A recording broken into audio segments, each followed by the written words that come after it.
Episode 4 of A Knight of the Seven Kingdoms changes everything. What began as a simple story about a wandering hedge knight now turns into politics, prophecy, betrayal, and one of the most dangerous trials in Westeros history. Sir Duncan the Tall doesn't just face punishment, he faces extinction. Let's break this episode down, chapter by chapter. Dunk begins this episode locked beneath Ashford Castle. He's beaten Prince Aerion Targaryen, an unforgivable crime. Egg visits him, now dressed as royalty. The boy who once slept beside Dunk on cold ground is suddenly a prince again. Egg apologizes.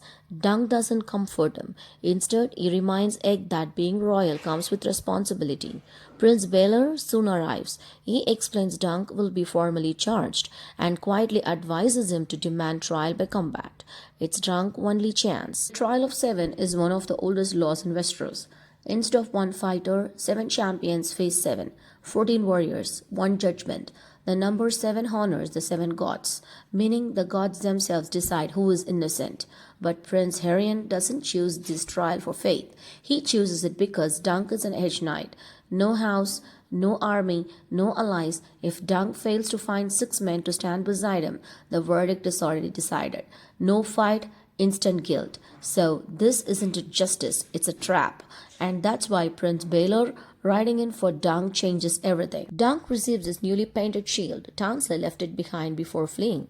A falling star, a sunset sky, a green elm tree. To Dunk, it feels like a prophecy of death.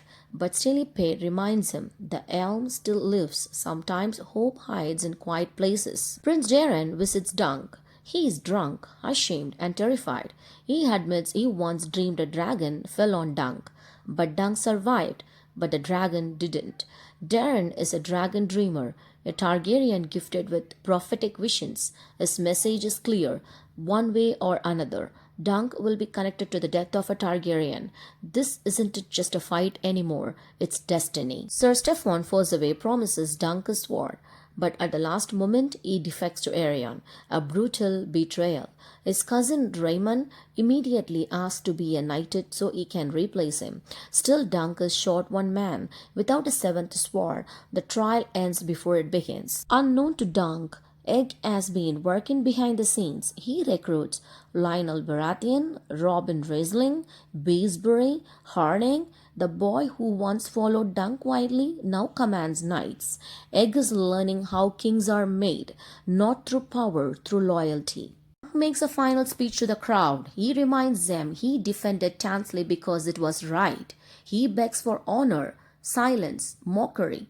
Then Prince Baelor Targaryen rides into the lists. He declares himself Dunk's champion. The future hand of the king chooses justice over family. The trial of 7 is now complete and war is inevitable. So folks, episode 4 is about one thing. Honor creates allies. Dunk has no titles, no wealth, no armies, yet princes ride for him because character matters. Egg is becoming a king, Dunk is becoming a legend, and the trial of 7 is about to reshape Westeros forever. If you enjoyed this breakdown, hit like and subscribe for episode 5 because next Steel will sing. Thank you.